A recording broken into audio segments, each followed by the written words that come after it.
remember the water was crystal clear. The Tamiami Canal that runs along Tamiami Trail, I remember we used to be able to see down to the bottom because we used to pluck 15-pound bass with a spear because we were able to see down to the bottom. Today, we can't see down to the bottom. It's all black. It's very disheartening. I wish that my daughter could see what I had seen when I was growing up.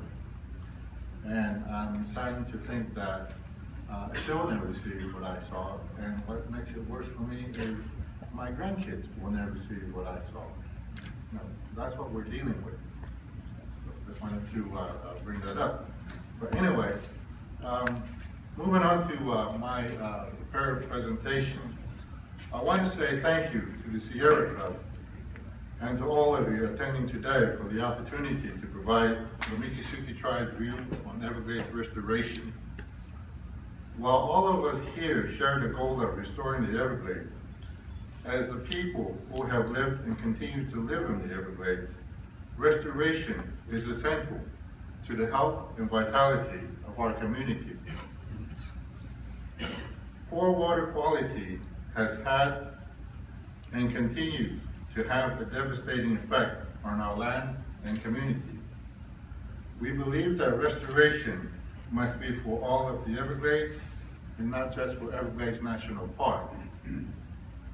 The tribe strongly supports a comprehensive approach to restoration that focuses on improving water quality throughout the Everglades before it is too late and before the Everglades are forever damaged.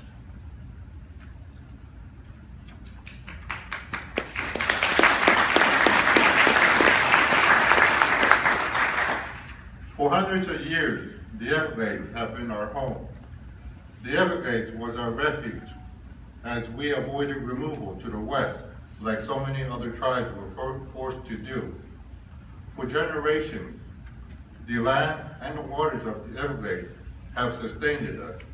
It is part of who we are as people. When it is damaged, we suffer as a people. Because of this, we have always sought to honor and protect our environment through responsible stewardship of the land.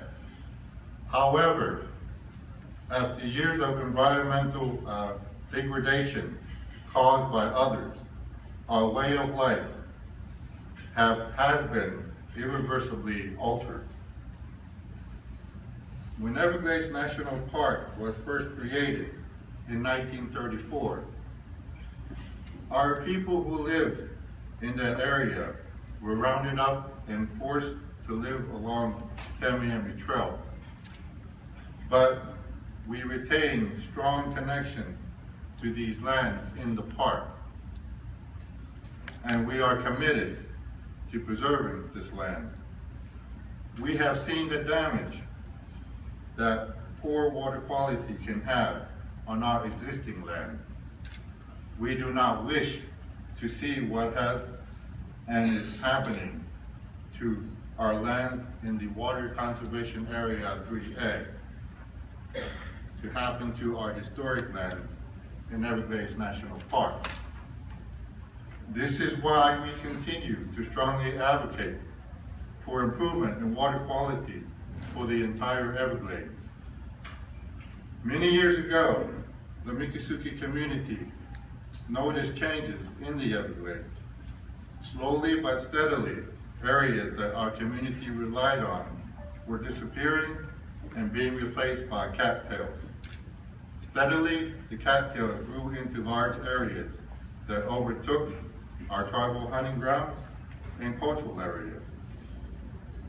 In response to these changes seen, the community started the Everglades Study Program in 1982 to observe, monitor, record these changes.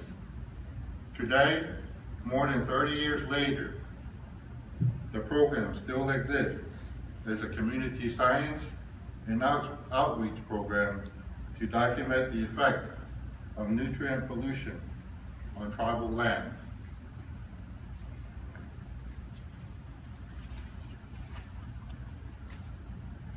Because we are the people most impacted by the health of the Everglades, the tribe has fully supported restoration efforts of the Everglades. In an attempt to limit pollution and impacts on tribal land, in 1997, the Miccosukee Business Council adopted water quality standards that included a 10-part per billion standard for phosphorus, which was identified as the main contributor to pollution in our Everglades. In 1999, the EPA approved the standards, making this the first numeric standard for phosphorus in the Everglades wetlands. The Miccosukee 10-part per billion standard remains the most stringent standard to protect our homelands. In addition, the tribe has been at the forefront of water quality efforts for the broader Everglades. Being a party to the 1991 settlement agreement that created phosphorus standards for Everglades National Park and Lexahatchee National Wildlife Refuge. The tribe was also deeply engaged in the development of the Comprehensive Everglades Restoration Plan, or CERP, and supported its passions by Congress. The tribe initiated the efforts that have resulted in the most recent EPA state, quote, framework agreement, unquote, that will construct a series of water quality projects. We have always advocated for true restoration of the Everglades through a holistic approach focused on improving the quality of the water first so that we do not continue to damage the Everglades. While significant financial resources have been devoted to Everglades restoration, efforts have been piecemeal and have lacked coordination and follow-through to completion, leaving many projects uncompleted even after millions of dollars have been spent on them. Instead, projects that do not address water quality and are not even part of the original comprehensive Everglades restoration plans have moved forward in a seemingly arbitrary way. We have been hearing for the last couple of years that the key to restoration is, quote, send it south, unquote. The Miccosukee tribe would like to see water flows to the south be restored, but this is not attainable until the existing water quality improves. This is why the Miccosukee tribe have been working relentlessly to improve water quality throughout the Everglades. After many years of scientific study and pollution control programs, water quality is still a major problem on the tribe's land and throughout the Everglades.